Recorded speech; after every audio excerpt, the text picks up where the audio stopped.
Kia ora, and welcome to today's episode of the DisruptED interviews. And today we've got a bit of an international perspective, and we're going to be talking to Adam Hand, who is living in Hong Kong at the moment, who has been sort of in the situation that we're in, but for a few more weeks now. So I'm really looking forward to hearing from Adam and what he's learned so far on his journey. So welcome, Adam. How are you? Hey, Claire. Yeah, good. I've already had my first class for the morning. So, yeah, it's 9 a.m. Here. So, yeah. Awesome. So do you want to tell us a little bit about your personal context, sort of your experience in Hong Kong, the school you're in, and also where Hong Kong is at in terms of this lockdown journey? Yeah. So it's for us, it's week 10 of e-learning or remote learning. So we've been doing it for a while. It kind of happened for us. We went on Chinese New Year break. And it was kind of at that time that news was kind of spreading out of China about COVID-19. So we were kind of, as staff, were made aware during Chinese New Year, which was January 20th to the January 31st. And basically from Chinese New Year as a school and so I'm in grade 4. I'm teaching English and science in a bilingual international school. We have an interesting mix of Eastern and Western teaching styles. So I work with a Chinese co-teacher. So the kids are learning Putonghua and they're learning English concurrently or at the same time. So I guess it would be similar if you're on a bilingual unit. Māori and English would be similar. Like a similar kind of context. So you're bringing the two world views as well as the teaching styles as well. Very much so. So as the English teacher, I'm bringing more of inquiry based methods to the classroom.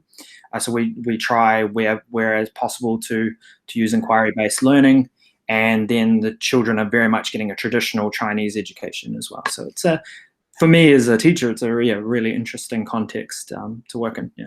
So what has school looked like for you over the last 10 weeks in terms of going remote? How have you structured it as a school and as a teacher? Yep. So as a school, how we've structured it is so we have our learning platform Moodle. Work is being posted each day. So one thing that the administration have kind of tried to share with the students, I guess, and with the parents is that even though we're not we're not able to go to school, they're trying to give the students a sense of normality. So work is posted each day based on subjects. So 3 times a week Chinese, my Chinese co-teacher will post, I will post 3 times a week. So that's the asynchronous learning. And then I'm meeting with my students at 8 a.m. 3 times a week, which this is a new wrinkle that we've added in we've just had a week off. Yep. So we've just had our week April holidays, and now so we're having 3 lessons a week, 8 a.m. where basically I reteach the asynchronous learning. I answer questions, and basically how I choose to do it is we have a little bit of just hangout time and catch up, and because that's been one lesson from this is just student well-being has been important, and that's something that we've as a grade 4 team have learnt. Yeah, I just interviewed a group of my head students, and one of the things they said about is that they want to be checked in on not just about their learning but how they're going personally, and that was really important to them. Yeah, I think that would be something that I would really stress to the teachers back home, or if you're moving into remote learning now, especially in the first few weeks, is to really just prioritize your students' well-being, because especially if you haven't been doing any form of e-learning prior to this shift, the kids are going to have lots of questions.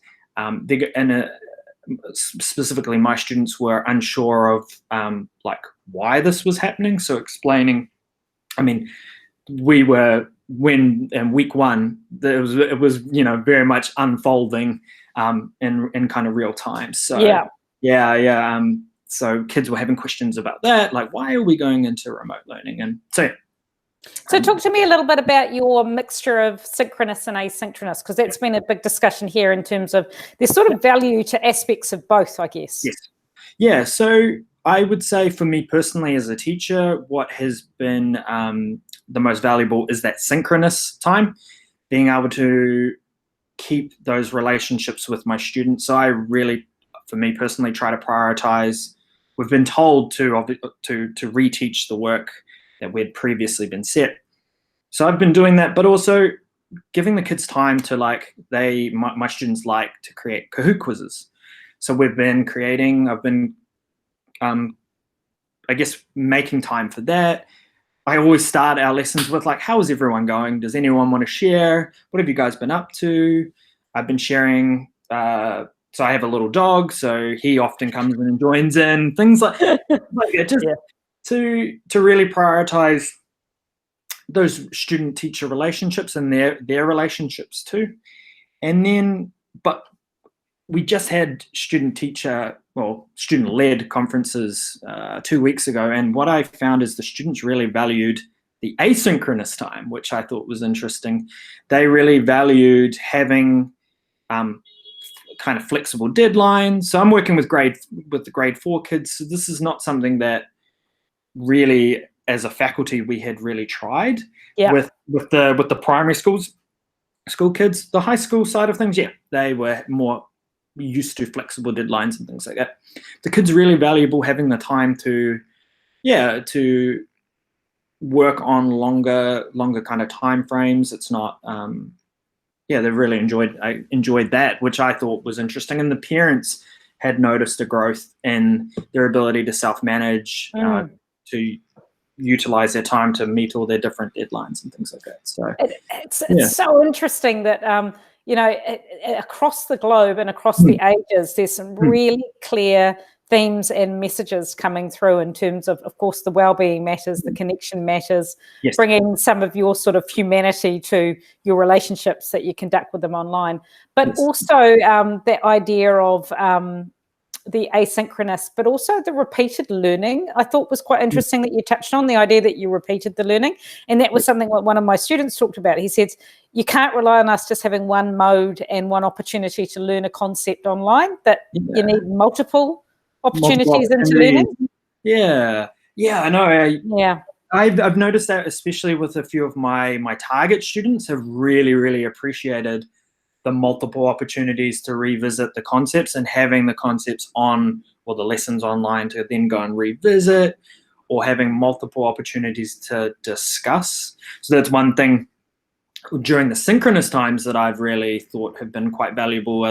We run a science talk, kind of like a Socratic discussion would probably be the best way to do, like a whole class discussion, but where they're building on each other's ideas and to then, I guess, come to some form of conclusion.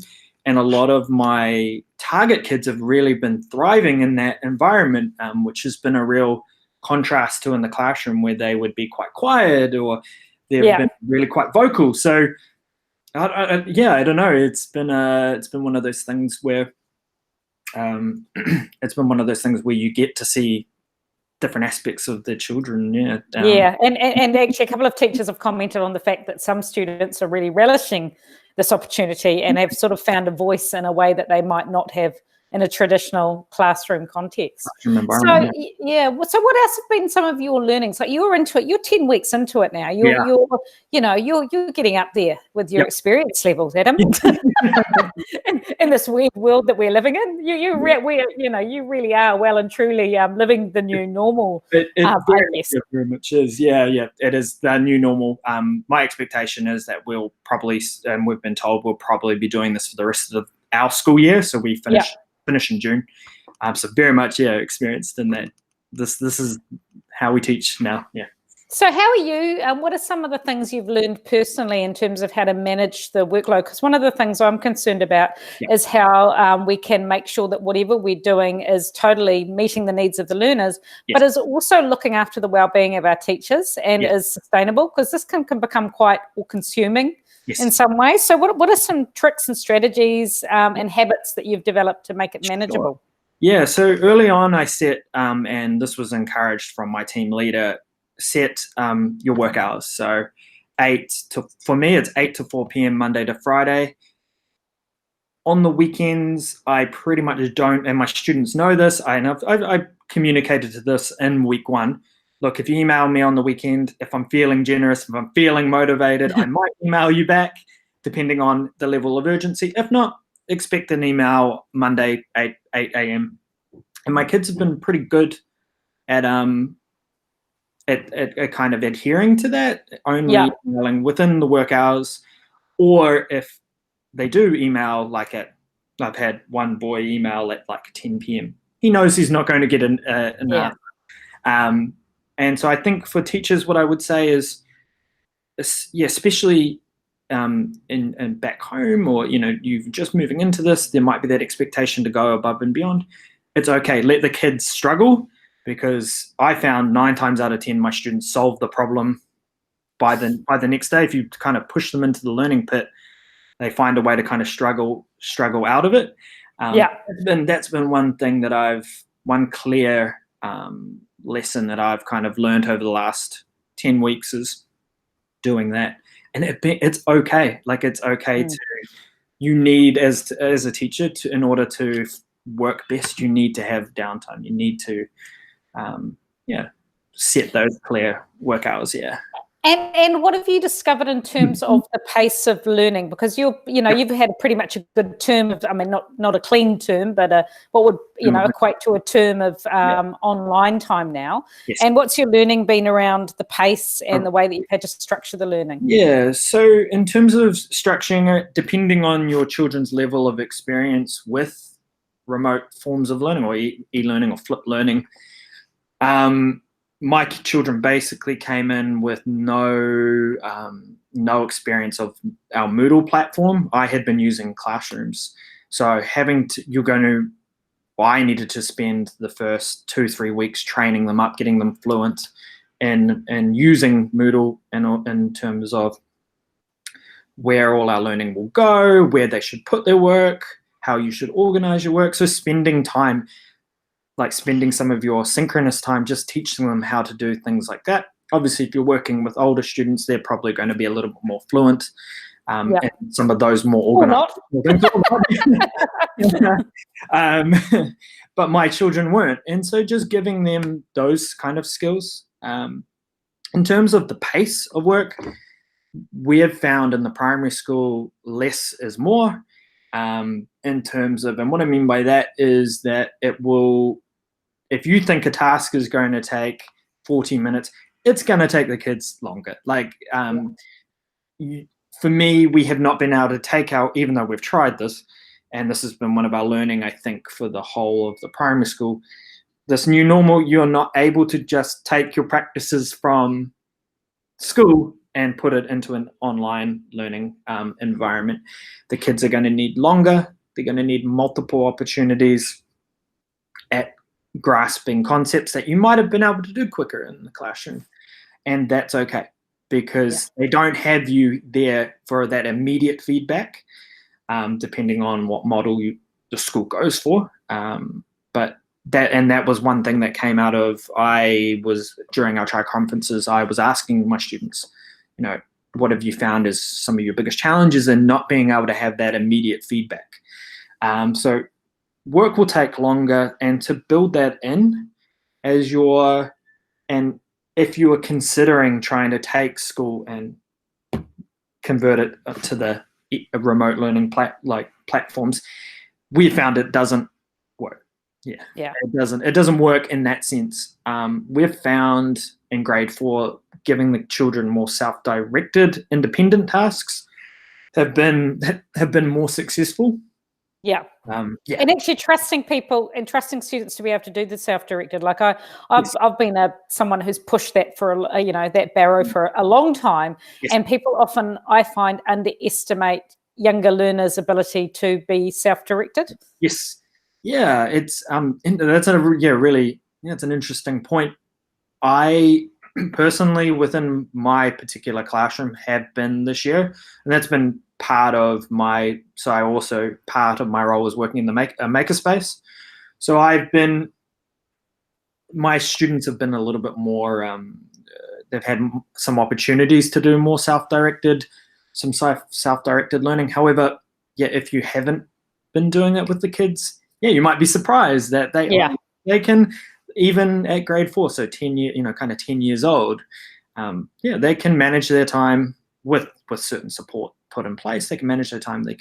They'll surprise you. So yeah, yeah, that's awesome. And also, you were talking about the fact that you've had your student-led learning, what do you call them? Learning dialogue, parent meetings, conferences. Yeah. Want to tell us, because I imagine a number of schools will have that on the calendar to happen at some point in term 2, and some may decide that it's in the too hard basket in a digital environment. Can you tell us how you manage that and if that worked for you? Yeah. So with personally, when we were told, oh, you're going to be still doing tri-conferences, my immediate reaction as a teacher was like, oh, this is too hard. Like, I did put it into the too hard basket, but it was actually really, really easy. What happened is the parents booked in to our booking system that we had. But what we found was really successful is we had 15 minutes for an interview and then a 15-minute break. And between, so on the half hour. And we found that was really successful, and that if your meeting ran over a little bit, that was okay. But it also, for you as a teacher, gave you plenty of time to take a break, get prepared for the next, like opening up documents. So what I did was I had 2 computers. I had my work laptop, and then I had my personal laptop. And on my personal laptop, I would have the students' work open, ready to speak to it if need be. But so the students would book in with their parents, and basically I said to the kids, look, you've been working from home for the last 10 weeks, or 9 weeks at that point. This is your time you need to step up. You are hosting this learning conversation. Whatever you want to present is what you'll present. And most of my students, pretty much all of them, were able to lead the learning, and they were able to present their learning to their parents. I provided them, if they needed, it was optional, a scaffold that they could answer, help them to reflect on the last 9 weeks. Some students used it, some students didn't. So maybe providing for for certain students who might struggle with this task, providing some reflection questions really helped as well. And I think it was beneficial. It was amazing that the kids really valued the asynchronous learning, and being able to multiple opportunities revisit content, and it gave the parents an opportunity to share that, wow, they were completely blown away at how the kids had become independent over the course of 9 weeks, and so then we got to speak to that. So yeah, it was very, very valuable. If you're thinking that it's too hard, it's totally, once you've got the system in place that works for you, it's not. For me as a teacher, it was really valuable and uplifting, I think, for the students as well. Yeah, it sounds awesome. And I guess in some ways we've actually got access to families in a way that we don't often have. So in a secondary environment particularly, you've got a percentage of parents who, at different levels choose to disengage more for whatever reason. So in a way, it's a really neat opportunity to take advantage of the fact that for the most part, people are at home, with one or more parents, that they can have that learning conversation. And actually, it doesn't matter if the parent's in another household, that you can all connect with online. So that's awesome.